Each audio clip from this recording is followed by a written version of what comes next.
Hello and welcome to YHTV's Trinity of Life. I'm Christina Suzama, your host of this program. And with me here today, well, look where we are at first. We are in beautiful Kona on the big island of Hawaii. And with me here today is a very, very, very special individual who is very dear to us and the Yoga Hub team, who we haven't seen for 5 years. This is a very special individual, and I'm not just being biased. I hear that from many, many individuals all around. She is a midwife that has supported and helped so many families give birth naturally, which more and more of you are planning to do, and more of you are curious about. So here we are in Kona to speak to April Bailey and have her give us some insight on natural birthing and empowering women and their families to proceed and move forward with that thought, with that imagery, with just being whole and really into the holistic part of giving birth and being parents, bringing our loved ones into the world. Hi, April. So great to have you. Big introduction. Well, it's not big enough. It's you. And, it's been just so wonderful to have you on our show and to see you again after so long. Thank you. Mm-hmm. So, April, there are so many women now, especially on the mainland, who are not familiar with natural childbirth. They're not familiar with what they would call taking chances or a risk in stepping away from a hospital environment. They're seemingly beginning to be okay with doulas, having another woman support them during their, prenatal process.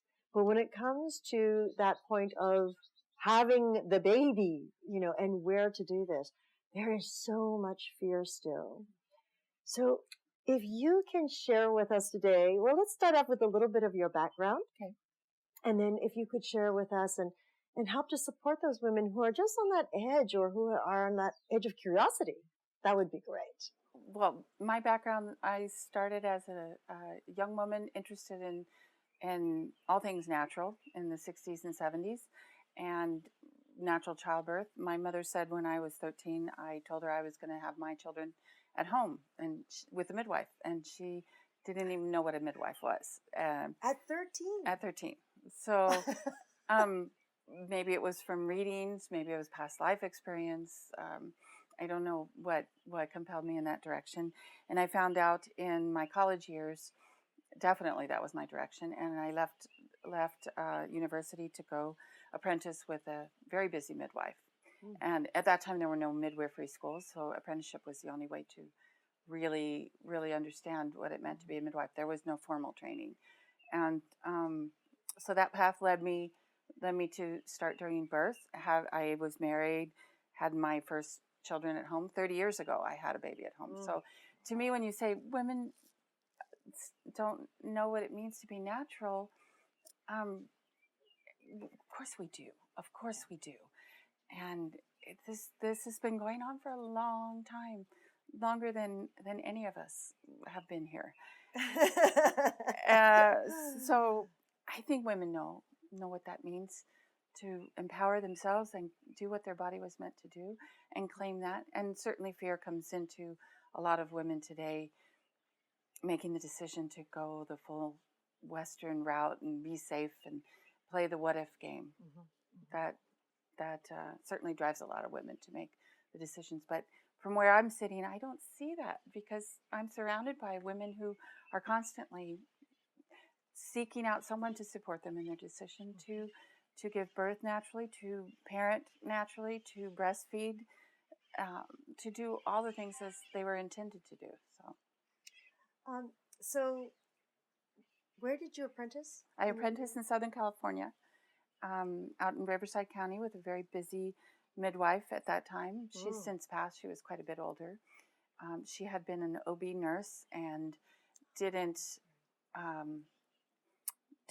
resonate with what was going on in the hospitals, which was at that time, and probably still is today, for most part, medicate and make it easier on the caregivers in the hospital and get the baby out in their minds safely and quickly and efficiently, because it makes profit. Yes, it does. It's like when you do it more quickly, the clock ticks. Yes, I heard there's I heard by sources that they have, at least in Los Angeles, they have like a 2-hour limit. Very often, unless you're in a progressive hospital, 2 hours from the time you've opened up and you've dilated, your cervix is dilated, and you're ready to start pushing, whether that's dictated by your body or by their vaginal exams or whatever it is they determine the criteria is. You have about 2 hours to push your baby out, and the clock is ticking. If you don't, then often it's in for a C-section. So at home, so many other factors come into play. Environment, laboring down, mother's ability to really get into pushing, or there isn't so many vaginal exams, and that clock is not going. If mom and baby are doing well and nourished and hydrated, then it takes as long as it takes, to a certain extent. So well, it's to me, it's that honoring of the body, and we're all so individual and we're all so different, and it's honoring that individual body. It's not on a clock. But dance is different. Yeah. So you have to dance with somebody and learn their dance. So from Southern California, you ended up in Costa Rica at some point. We did. We were in Europe for a few years, in the southern part of France. My experience there as a midwife wasn't abundant. The French women at that time were not inclined to give birth at home. There was a few Australian women that lived nearby me that they were very, very keen on home births, but it wasn't abundance there. And after a few years, we had the desire to give our children a third language. They were speaking French and English, and surf was a dictating factor for my husband. It always is. So we decided to go to Costa Rica. At that time, we had heard really good things about Central America and Costa Rica in particular. And we landed down on the Osa Peninsula in rainy season with surfboards and two young girls and $1,000. And we ended up staying there for 7 years and making a home. And from the very first week I was there, I was busy as a midwife out in the jungle. There was, you do things of service, and people need your services. So, And in a country like Costa Rica, when you were there, was it a lot of like bartering? Yes, there was no really outward forms of payment. My best payment for my services was a taxi driver in our town, and I did 2 births for him. And every time I did a birth for him, I got a year's worth of taxi rides from town. And taxis come in big. They're big 4-wheel drive taxis that go through rivers, and taxis come in very handy in Costa Rica. So that was a great one. Midwife. Yeah. Well, most of the time it was walking or getting in a boat and going somewhere. So, how cool is that? Boat, so. How cool is that? That is very cool. I know of a woman who actually gave birth during the war on a junk in China, because it was like, baby's coming. Yeah, coming. We lived right on the ocean, and across the Gulf was a little town, and I served a few women in that town. And several times somebody would radio on the phone. We didn't have radio on the Marine Band radio. We didn't have phones. And say, so-and-so's in labor.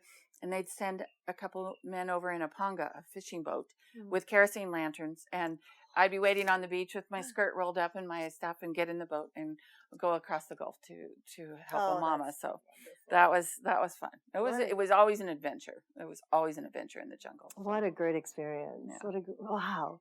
And while you were there, because there was no certifications. There's nothing like that. Were you able to also learn a bit of their plant medicine? Absolutely. I think 2nd or 3rd week I was there, a shaman in our area just showed up. We had kind of landed and got a job managing a wilderness lodge and it provided a cabina for us to stay in, a little tiny cabina. And while the owner went away during rainy season, the gringo owner. And so we got to know the locals really quickly. As a matter of fact, my first birth was a 17-year-old girl who worked at the Wilderness Lodge in the kitchen. And she had had no prenatal care. Nobody knew she was pregnant, not the boyfriend, not her mother. I didn't even know she was wearing a T-shirt when I first met her. And a week after we were there was a very big storm. And storms there are crazy. They thunder and lightning. The road got washed out. We had heard a couple hours earlier.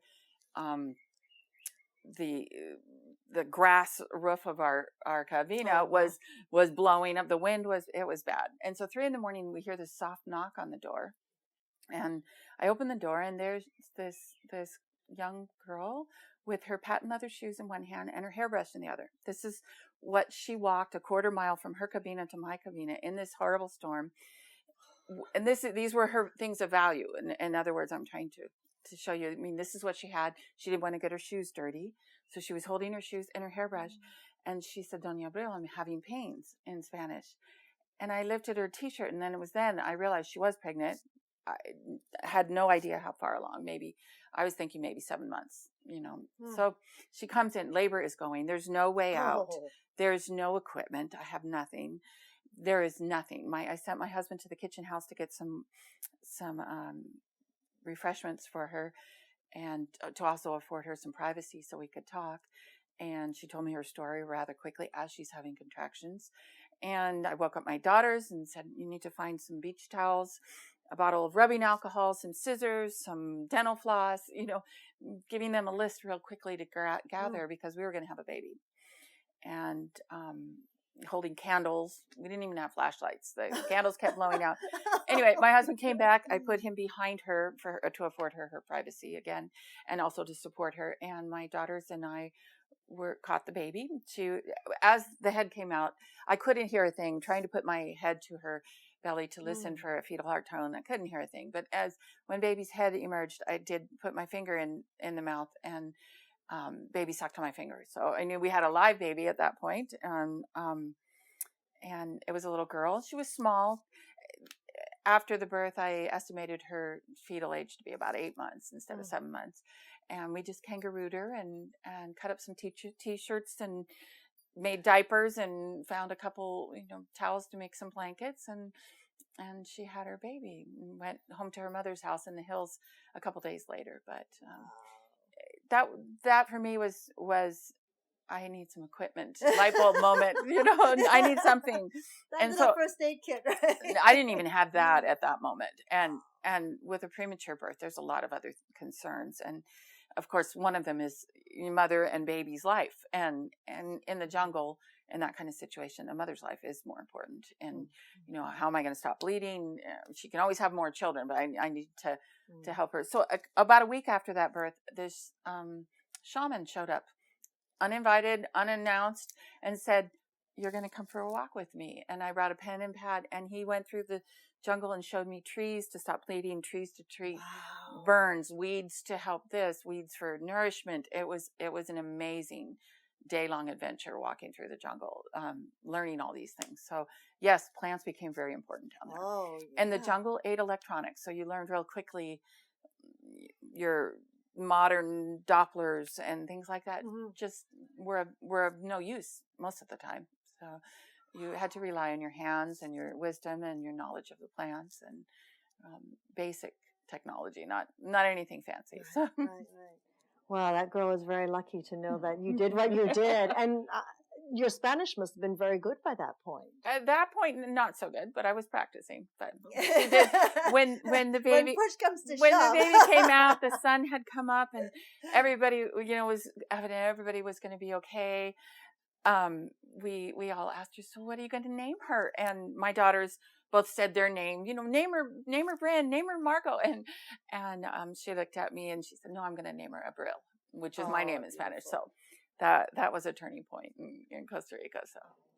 So that was your Costa Rican affair, so to say, for 7 years. It blossomed from that point. And yes, we were talking about bartering, taxi rides, chickens, pigs, things like that were often I was blessed with payment and those with those. Well, yeah, that form of currency was yeah. So well, I always find it's so interesting. Here we are at Yoga Hub. The way we've built it is very village oriented. Like everyone has their talents, everyone has their specialties, and it's collaborating and bringing them all together. Of course, right? And that's how you can village grow. works, yes. Exactly. And it is sort of like that barter effect. And you know, the like we love places like Tahiti and Fiji and the islands because of that village feel. Yeah. You know, it's not about what you wear, it's not about what you're doing. It's what is your strength? What is your expertise? Yeah. The shaman has his, and he's going to pass his down to the next generation. You'll pass yours down. Everybody to your has a value.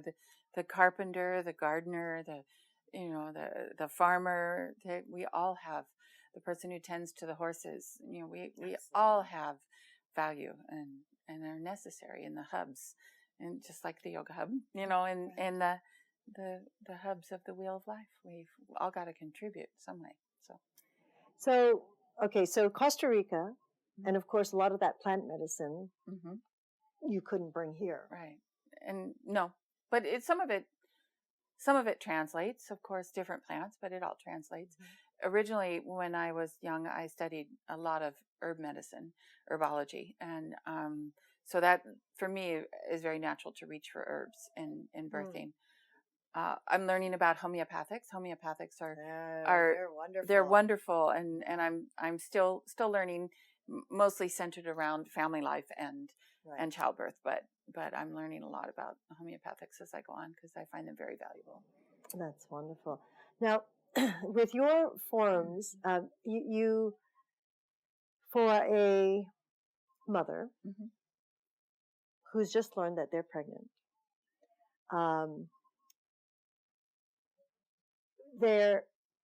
When they're from the mainland, of course, they have the fear of what is going to happen. It's so painful. That's the first thing. There's a fear of pain.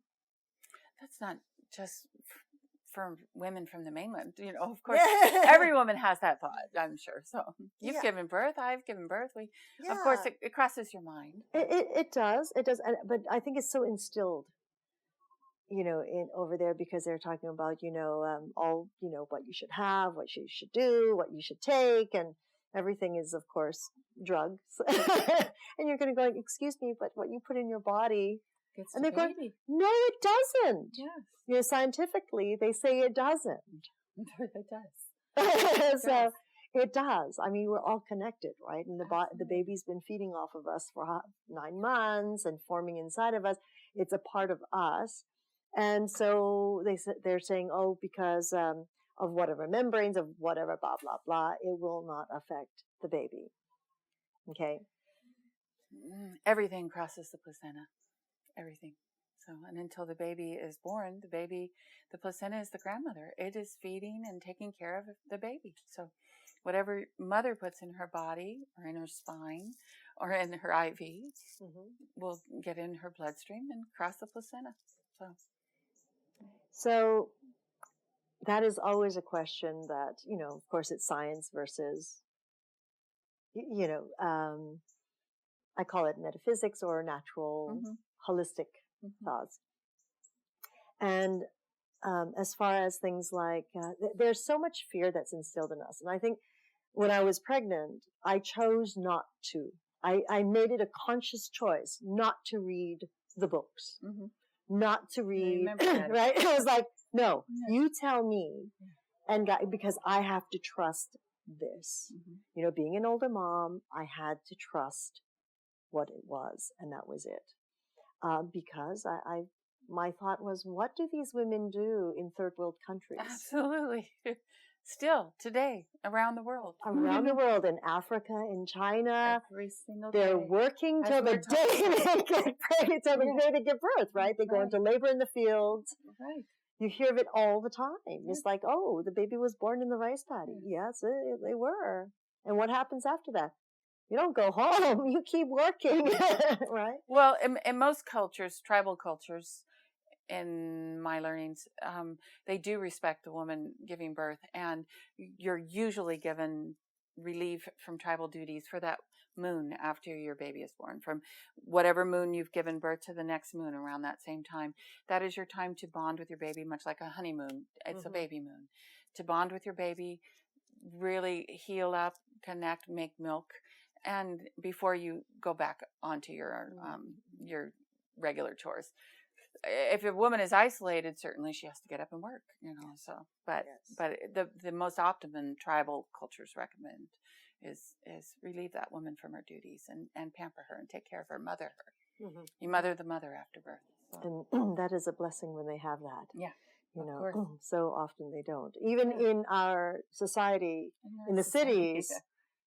It's 6 weeks of maternity leave and back to work at 6 weeks wearing the same clothes you wore before you were pregnant. And that's not a reality for most women. Most people. Yeah. That's right. That's right. They wonder why the postpartum. Absolutely. Right? Absolutely. No time to heal and nurture oneself and be with your baby, and prior to giving birth, how do you know who this baby, what their personality dictates? Are they a sleeper at night? Are they not a sleeper at night? Are they, are they having digestive issues and they really need some comfort those first few months of life, to make definitive plans that I'm going to give birth, go back to work.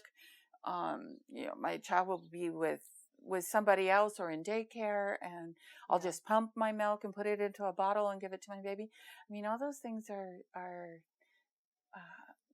contraindicatory to a good wheel. A good cycle, or at least a good beginning. Yes.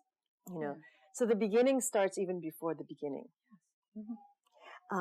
So these women who, are curious about a natural home birth or just a natural birth period, what do you have to offer them? What would you say to sort of help support them in their decision on whether to have the child in a hospital or to have the child at home?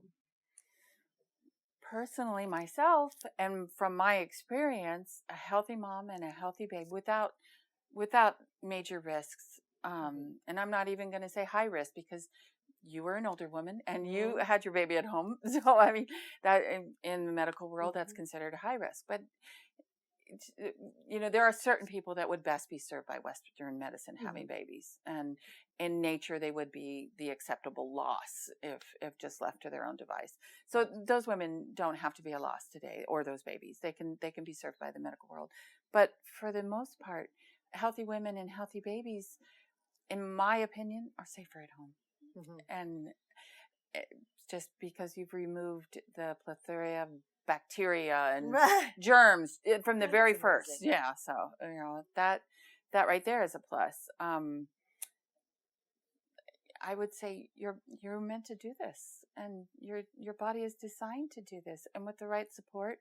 And usually that support comes from your husband, your partner, and also women. I really truly believe, not to diminish the man's role in birth, but birth is a woman's event, and to surround yourself with women who can support you in your decision to do this is really important.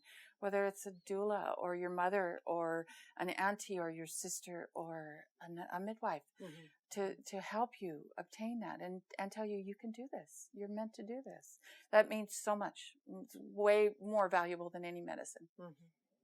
Yeah, I agree. I completely agree with you. I think it's very beautiful to be able to empower women to do that. And interestingly enough, it's I remember during my birth, thank you, during the birth, I kept saying, I'm trying to figure out what the feeling was of a surge, or what people would call a contraction. Really trying to immerse myself in that feeling so I could explain it. I remember at some point in time at 4:00 in the morning, I remember looking up and going, I got it. It was like this light bulb came on. Because it's really not, quote unquote, pain. No. It's like, it's a muscle. It's like a cramp. And when I got, it was like, this is nothing like some of the cramps I used to get as a teenager during my menstrual cycle. And I got it. And I went, this is not the pain of what, when we think of pain, we think of sharp stabbing, wrenching, Sure.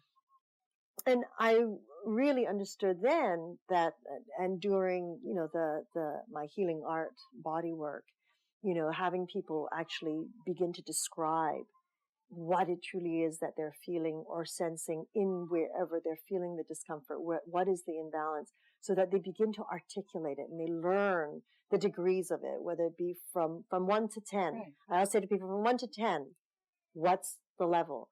And interestingly enough, as they go through it, that tolerance goes higher. Absolutely. Because they're aware.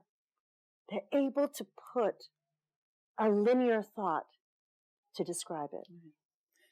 And in birth, when uninterfered with medicines, even bright lights and noise, things can interfere with a mother's natural ability to get into the rhythm of labor, the muscle contracting, releasing, rushes, surges, whatever you want to call it. But it is a contraction of the uterine muscle, putting pressure on the baby, who puts pressure on the cervix, and it opens up. And but your body is matching that level of intensity as it goes up with endorphins. Mm-hmm. And when you interfere with that, then you interfere with the nature's designed system to compensate for that increasing uncomfortableness with your own body's hormones. And so many people don't understand that you don't need to put anything else into your body. Your body's making that right then. So right. Just naturally. Yes, right.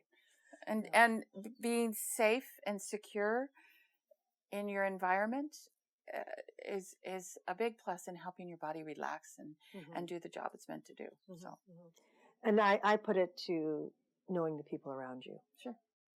Whereas in a hospital, you might know the doctor. You definitely don't know the nurses. The doctor may only be there for the last 10 minutes. That's right. That's right. So. And these nurses who you don't know, they're usually very lovely in their own way. They do a great job, and they're under enormous pressures to fulfill many hats, in the hospital, the paperwork, and they're not just there to serve a woman. They have so many other things that they need to attend to keep their job, to feed their families. But when you show up as a laboring woman, you don't know who you're going to get.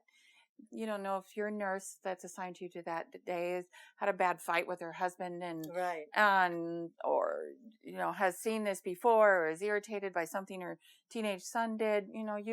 You're getting what you walk into, and it may not just be something designed for you, tailored for your needs that day. So I always tell women, I gave birth at home 3 times. And the 3rd time, when we lived in Costa Rica, I didn't even have a midwife. I wanted one, but there were none around. But I was the midwife. I was a midwife, but but I always tell women that go to the hospital, you are much braver than I was, or I ever could be, because to go to the hospital requires a great deal of bravery. Yes. It's not interesting. It's like flipping the coin to the other side, right? So when a woman is, they have these prenatal courses all the time. Do you suggest women do those? Like, sure. I mean, there's so many. There's so many. There's thousands of books. Bradley. I think it's a great, especially for first-time parents, it's a great social and a learning experience. They get to meet other pregnant people. They have likes, from body changes to hemorrhoids to food to, all of these things. They can communicate with someone who's going through the same thing. And the classes themselves are a good education. I used to teach childbirth education when I was a young midwife to make some money to support myself. And I found most of the time with the first contraction, that all goes out the door. All that learning goes out the door. And you're right back to a natural experience that is happening. Right. So, I mean, it can be very valuable, but you can't really rely on that. You have to rely on your ability to just relax and let things come, so. That I agree. I mean, I hear so many people, they have it all planned. This is the way I am going to do it. Yeah. I'm going, Okay. Yeah. Just be open that it might change. There is It no might script shift. for birth, and you cannot script it. You have to. Every single birth is, you don't know what you're going to be given, but you know that you'll deal with what you're given in the most honorable and fashion, and with integrity and wisdom and knowledge, and go from there. So I believe it's one of the most glorious adventures that people could go through. absolutely. It is an adventure. It's I an call it an adventure. adventure. And birth is such a small part of it that parenting is huge. Oh, Parenting yes. and raising the children, that's huge. Yeah. You know it. Yes. Now that you're on to the grandchildren Yes. now. Yeah. And so part of all this and birthing and going to see doctors and how do you feel about ultrasounds? Because a lot of people do so many ultrasounds these days. Ultrasound as a technology is not without risk. Sonar in the ocean here in Hawaii, we have great debates about the Navy using sonar, and it affects echolocation in whales and dolphins. It affects the fetus. It is a great diagnostic tool. If something needs to be looked at in pregnancy or something is concerning, then yes, let's get an ultrasound and see where we're at. So we have a little more knowledge. We have another tool in our tool belt to use. But routine use of ultrasound just to view the baby has its risk. It has its risk to the developing fetal brain. It is not risk-free, so it should be used very, very cautiously. So. It's interesting because it's very often people get a kick out of seeing the little baby before it's born and the videos, and because it's really knowing what now. sex they're having. Yeah, so right. So you would say less is more. Less is more, of course. But that's my personal preference, and certainly whatever I want should not be anybody else's. Should not dictate what anybody else wants. But it should be used cautiously. The ultrasound. So. And what about other instances where the mother, what is really women are very prone to, that we learned was prenatal diabetes. Do you see that a lot here on the island? In general, in my practice, no, because already I'm dealing with women who have made a conscious choice to be more natural, to live, not make decisions, and live from a place of fear. So they're eating better already because of that. I mean, if they're and that's part of it. Someone who is eating a lot of packaged fast food, smoking cigarettes, drinking alcohol, all of these things, and or none of these things, is not really going to be the kind of person who really just wants to give birth at home naturally. So April, here you are, midwife for so many years, beautiful daughters and husband that have assisted you on and off, and now your girls are pregnant. How did that feel? Awesome. That was the culmination of my midwifery life, I feel, to be able to serve my daughters. And my oldest daughter gave birth here at my house, and the plan was for my second daughter, who was having her baby 8 months later, to give birth here. And things didn't go according to plan. After a few days of labor, she and I had a couple other midwives. It wasn't just me, which I think may have come into the decision process if it had just been me and my daughter. But there was 2 other midwives here, very, very experienced, very trusted midwives, and we all tried everything we could to help her and open up. And after a few days, she said, "You know what? I'm getting tired, and I think I want to go to the hospital and get some pain relief." So off we went. It was an emotional experience that ended in a C-section for her birth, but that's what was needed to get Canyon here safely. It may have been different had we stuck it out longer or whatever, but that was not the way her birth went. So I'm very grateful the hospital was here, and they were very welcoming in our transport, and very eager to help us, assist us to have the natural birth she wanted, but it just didn't work out like that. So here I am right now with Bryn. April Bailey's daughter, on her experience of having a child 4.5 months ago. Is that right, Britt? Yep, 4.5 months. My son was born January 12th of this year. A New Year baby. I was 15 days late. His due date was December 28th. So Oh, wow. I was ready, to say the least.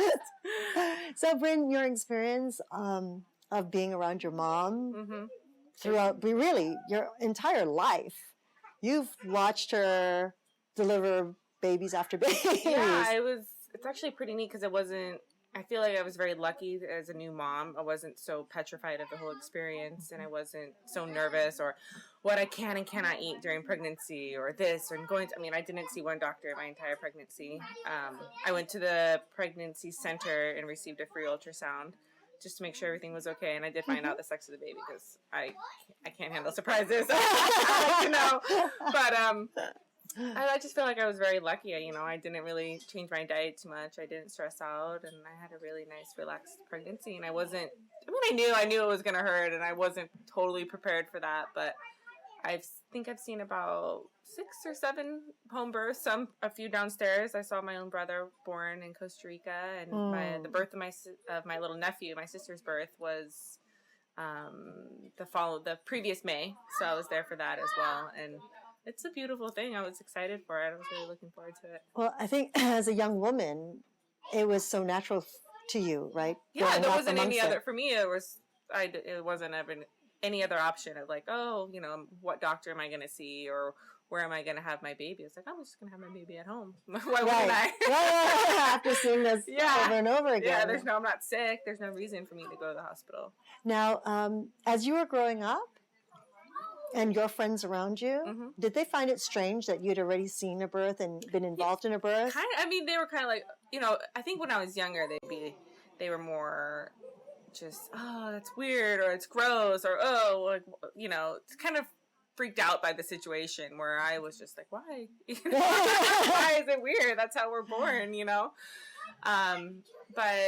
and they kind of, oh, your family's hippie, or your family's, witchcraft-ish, whatever. We've heard it all, but I just have always been super, and I did my whole senior thesis actually in college on the difference between home birth and hospital births, and in Hawaii, and, the pros and cons of both. You did? Yeah, so it was perfect because there's something I've always been really passionate about, not something that I would ever want to get into myself, just because it's just not something that I could see myself doing, but I highly believe in it, and I think it's an amazing thing. And so it was great to come home during my senior year of college and be able to interview my mom and some of her mamas and their experiences, and having a C-section before, then having a natural birth afterwards. Right. No, that's magnificent. So, really, you grew up in the environment. You have followed your mom all the way through, even to college, and you're writing a thesis on childbirth. Now comes your own pregnancy. That was a little bit of a surprise. Yeah. When it came down to labor, I was 12 days past my due date when I started labor, and mild contractions, and they got heavier and heavier, and my water hadn't broken, and it was about 2 a.m, I think, on the 11th or the 12th of January. No, I'm sorry, the 10th of January, that I finally came upstairs and got my mom and said, okay, it's happening. I couldn't sleep, and I'd been up from the previous day, so already tired. I'm like, oh, baby's gonna come today. So excited. So we come downstairs, and she's braiding my hair. I had this vision that I wanted my hair to be in French braids, and so she's braiding my hair, and my sister's there, my nephew's there, and we're waiting. Construction's getting stronger, and we're filling up the tub, and morning comes, and nothing's happening, and they're checking me, and I'm not really dilating that far yet, maybe 4 centimeters. And finally, my water braked around noon that day, and still nothing. It's coming. My in-laws are here, and everybody's waiting and waiting. Then the night came and went, and by that point, I was getting extremely tired. And hey, you caused a big camp out here. Everybody's sleeping but me, and and I just started getting really, really tired, and I wasn't dilating past 6. I would go until about 6 centimeters, and then that was it. And so the following day, Wednesday, the 11th, around about 11 a.m. I just couldn't handle it anymore. And at that point, my water had been broken for about 24 hours. And I was just so tired. I think the hardest thing is that I was working so hard and I just wasn't seeing any progress. I was just staying at 6 centimeters for so long. And it was so discouraging. And it was the hardest thing for me to say, okay, I'm ready. I have to go to the hospital. Like, I can't do it anymore. You know, I think that was, I don't want to cry. I think that was the hardest thing. Sorry. No, it's okay. Well, you've been brought up with home birth all your life, and that was what you wanted. And you know, the important thing right here, and what I was saying with your mom, is that we cannot plan. If a child doesn't choose, is like, I would have loved a water birth. We went from the ocean to the birthing tub, and then it's like, well, his sac is, though my water broke, no one told me about the second round. So it was like, what are you talking about? I thought that was supposed to burst at the same time. Oh, no. Yeah. And that didn't want to burst, and it was like... No, it was hard. And then we went to the hospital and, you know, still with the intention of being able to have a vaginal birth, just with a little bit of help of some Pitocin and drugs. And even after 3 rounds of Pitocin, I wasn't making any progress. And 12 hours in the hospital, I started getting a fever, and the baby's heart rate started, you know, dropping. And at that point, they're like, okay, we got to get this baby out. And then that was even another rush of emotion, being like, oh, wow, I'm going to have surgery to get this baby out, you know? There was a little bit of me that was like, oh, kind of felt like a failure, like I couldn't do it, you know, but it's okay. But the interesting part about it, which we really want women to know, is that we have such wonderful plans that we would like, right? And in the end, ultimately, it isn't fully our choice. No, it's not. And, you know, I always say he's more stubborn than I am, because it took 50 hours and everything under the sun to try and get him out. And the main thing is we're both healthy and happy, and that's right. His little brother or sister next month, we're definitely going to have at home, you know. And again, you know, who knows? Yeah, right? Who knows what's going to happen? And I will definitely try again to have him or her at home. Absolutely. And it's such an unfolding of experiences, an unfolding of whatever it is we're supposed to learn. And of course, that's what they say in metaphysics, is what are we supposed to learn? What is this a representation of, you know, about our life or about ourselves or anything like that? And I mean, your child is so beautiful and so healthy. I mean, I definitely think that he was trying to teach me patience just with being too I'm not the most patient person ever, and I already there was like, well, okay, he's trying to teach me a lesson here, and I took that as it is. And I definitely learn a lot. Just, you know, you can't be just, this is what's going to happen, this is how it's going to be. You just have to, you know, accept how what comes. Because you weren't, I mean, ultimately as a mother, you weren't going to jeopardize your life and your baby's life. So, absolutely not. You know, then it's the sort and of nobody is, you know. But that's what I think the misconception of a lot of people is, that if you are having a home birth, then there's, you know, oh, well, what if something happens? Well, go to the hospital. We went to the hospital and it was fine. Right. You know, and it's just because you want to have a home birth doesn't mean you don't necessarily not believe in, you know, Western medicine. It's there for a purpose. It's there for a reason. Sure. When it's necessary for me, you know, like for that you know, that instance. But for me, it's not something that I like to do. Right. You know, all the time. Well, you know, first of all, thank you so much for sharing your story. And I know it's a little weepy. No, I mean, but it's the true emotion that's coming forward. I mean, I wouldn't, most of us wouldn't understand that at your level, because you were, from a very young age in Costa Rica, you already saw babies being born. You already assisted and helped in critical conditions. And then it's your turn, and it's like, wait a minute, time out. I never in my wildest dreams would think that I'd be staying, you know, 4.5 months later and still have a, you know, a scar from a cesarean section. It's still, you know, it trips me out every time I get out of the shower, like, wow, I can't believe I had to get surgery. Right. I mean, it's so emotionally, it's tied in. And I always say, you know, if it came down to it again, I would I would much rather do the 40, 50 hours of labor Mm-hmm. naturally than ever have to go through a cesarean. Yeah. That is by far the worst thing. It's almost like there's always, I say, the pros and cons. There's always the give and take and the balance that one creates. And I mean, if no doubt, if you didn't have the fever and baby's heart rate didn't fall, no doubt you would have continued. Oh, absolutely. Right? I mean, I would have, that was my goal is, okay, I couldn't do it naturally at home, but I still wanted to have a vaginal birth. Right. You know, and I needed a little bit of help, but then after that option was gone, I was like, well, there's only one left. And they didn't give you an option of an episiotomy or anything like that? Was it too He far just, beyond? Yeah, I just wasn't dilating. At all. I was staying at 6, and then when they finally got him out, they was like, oh, his cord was on his shoulder, kind of strapped on him like a seatbelt, so that every time I was having a contraction, he wasn't getting down there. Oh. He was just stuck, so he wasn't dilating me anymore. Right. He was right. he was just being held back. Yeah. I see. So, I mean, who knows? Who knows if I would have stayed at home, if he would have wiggled himself out of that, and it would have been okay, but, you know. No. We're all healthy and happy now. So. Oh, yeah. You know, isn't it funny, no matter what happens, they come out, they're so beautiful. Yeah. And You so forget all the precious. pain and... Everything is like this. I mean, a few emotional ties here and there, but it really, when you look at them, it doesn't matter. Mm-mm. They all like melt away. Yeah. Don't they? It's Guys, pretty I'm like, brilliant. oh, even now, no sleep. I'm like, but he wakes up and he's so happy. I'm like, Yeah. damn you. You tricked me again. Right.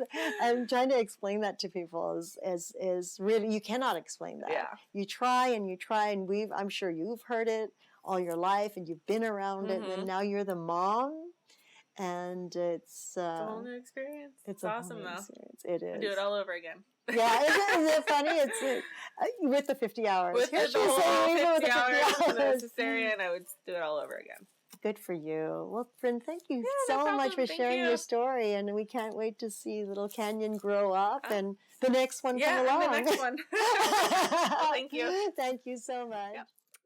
So, in a situation like that, this is where the holistic, I mean, truly, it becomes very holistic then. It's sort of like the natural with the scientific. I mean, that is a whole transition. Yes.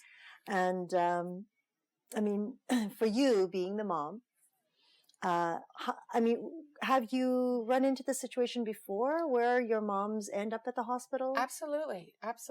You know, you try your best, and sometimes for unforeseen circumstances or length of time involved, safety of mom and baby, you need to go to the hospital. And it was it was an eye-opening experience to be not only the midwife but mother at that. And I think you and I talked about that earlier, that it was a great gift and learning for me, because I've transported with other women, and it wasn't as emotionally charged. And I was fine up until a few days after Bryn's birth, when things had settled and everybody's fine, that I really realized that my daughter having a C-section hadn't even entered into my realm of thought.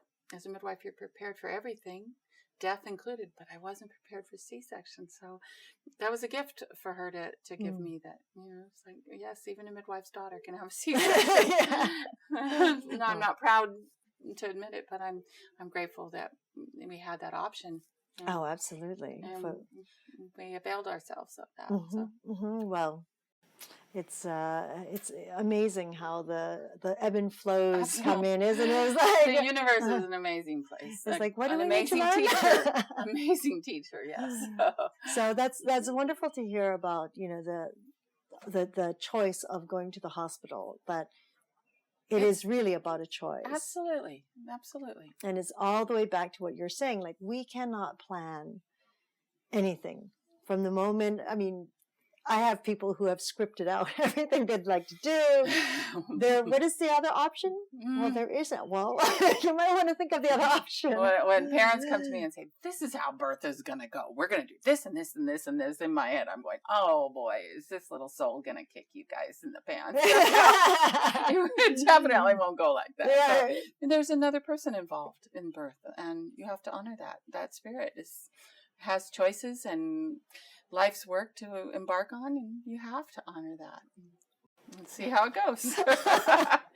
As you know, with your birth. Yes. Oh, yes. Moving from one to the next to the next. Yes. And yes. Yes, Some absolutely. people are, I want to give birth under the full moon outside in a tub.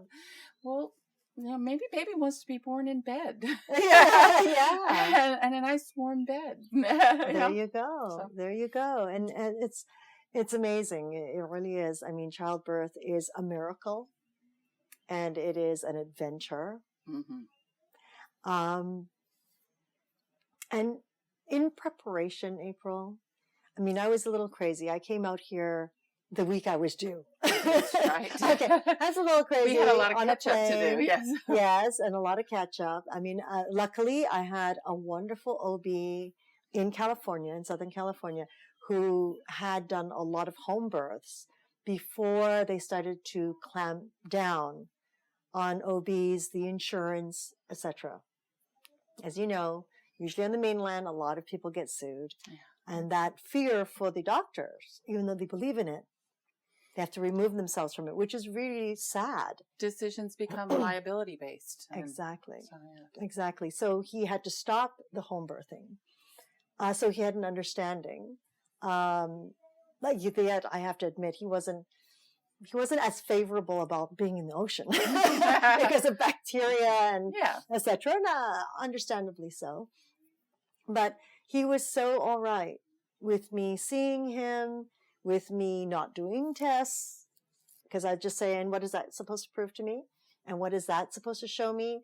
And if the numbers come out like this, what does that mean? And so he was very open to allowing us to make our decisions. And very much so, like, to take care of me until I was able to be here to be with you. Mm. I was great. Didn't push any drugs, nothing.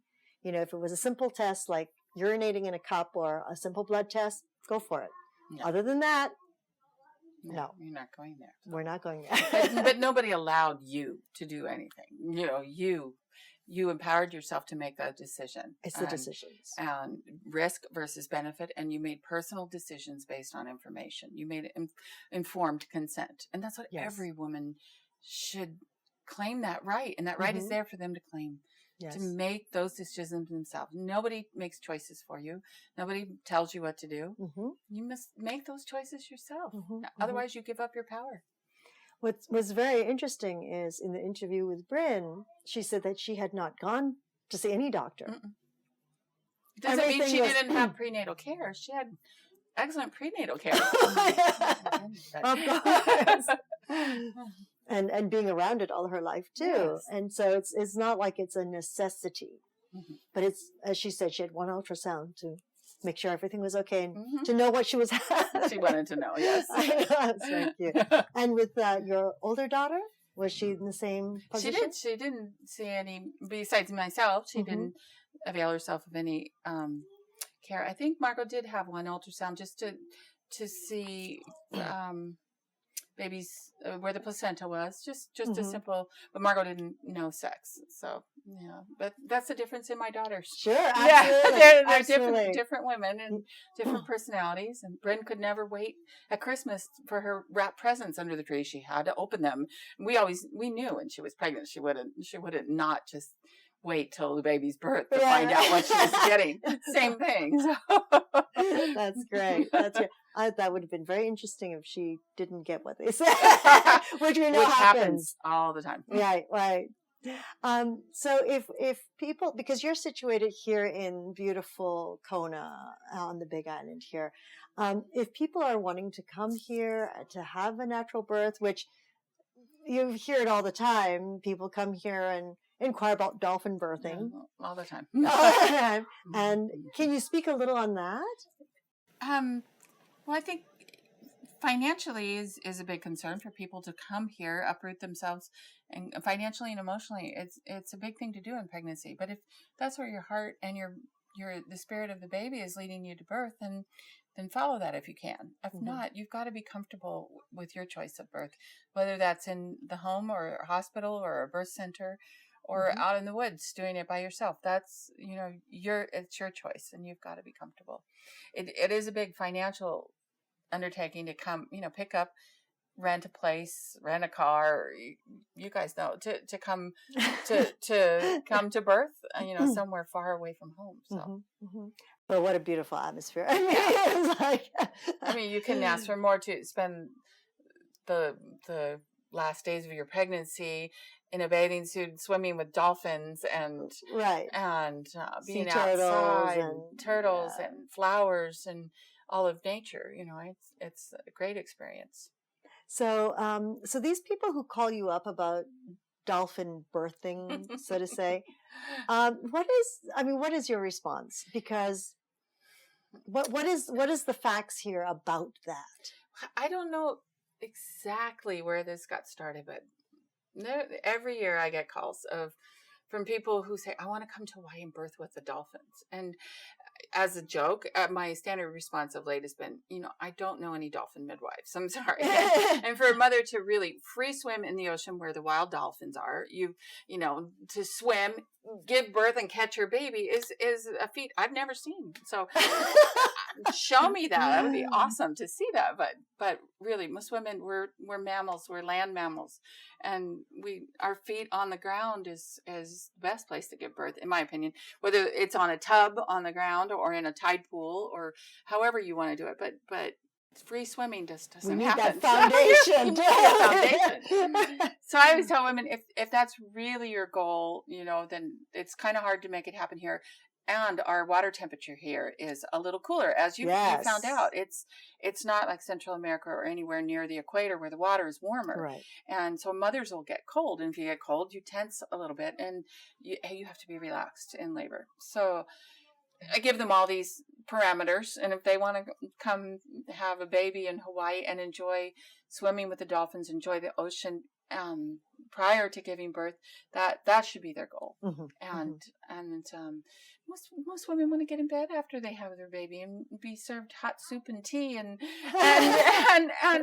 be mothered. And it's a little hard to do when you're chugging on a boat or swimming in the ocean, after you give birth. So. Right.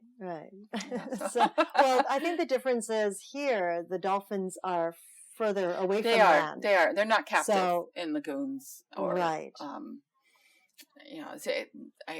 think YouTube or the internet has shown some women giving birth in a tank or maybe with a captive dolphin. Let's face it, who's been curious and been close by, but. And I think it was, if I can recall, because when I was doing research, it was the dolphins in the Black Sea or something, wasn't it? Yes, but and I'm very familiar with it. But the women gave birth on shore in tide pools, supported by their friends and family, and the dolphins were jumping in the distance. So that's the difference. Yes, and they do jump. They do jump here too. I've done births here on a lanai or a porch, and with a tub on the lanai, and whales and dolphins jumping in the ocean, and flowers, and someone drumming, and it can be as fabulous as you want it to be. But if you as the mother who's giving birth really take a lot of notice during the moment, that's another thing, isn't it? Absolutely. So yeah. Okay, so for those of you who are thinking of a dolphin birth in Hawaii, it's not for a dolphin birth. So we're just going to lay it out there. But it's beautiful, as you say, to swim with them before and while you're pregnant. And I remember walking along the lava rock and all the tide pools, which are gorgeous to soak in, because it's like really like a natural spa. Like a natural spa. Right, sitting there days before you're about to give birth. It's really lovely. And I've done, certainly when we lived in Costa Rica, I did ocean births, but again, they were either in a tide pool, a clean tide pool where the water clarity was able to be judged safe, and or a couple times we did births on a floating pontoon boat with seats and netting that was attached, but the water there was 80 some degrees. It was a bath really water, comfortable. So it's not as chilly as it is here. So and right. here I've done a tide pool birth, but it took a lot of preparation, a lot of dedication on Mom and Papa's part to make that happen, and it wasn't about giving birth with dolphins. It was about giving birth in nature. Right. And that was their goal. So. Wow, very lovely. So that works easily. Yeah. Well, but everything takes preparation. It takes preparation. And then who knows what's going to happen. Exactly. Like in our case, it was, mm-hmm. Oh no. Yeah, well, baby doesn't want to come out you're here cold. at midnight. It's midnight and we still have hours to go. Let's go That's right. home and get warm. That's right. And even after you get warm, we know that, you know, they script out their own entrance. Absolutely. So that's good. That's good to be very clear for people about dolphin birthing here in Hawaii. So if they truly would like to come out, would you say that they should come out a month before the baby's due? I don't know. I mean, I was crazy. I came out the week of. Yeah, no, yeah.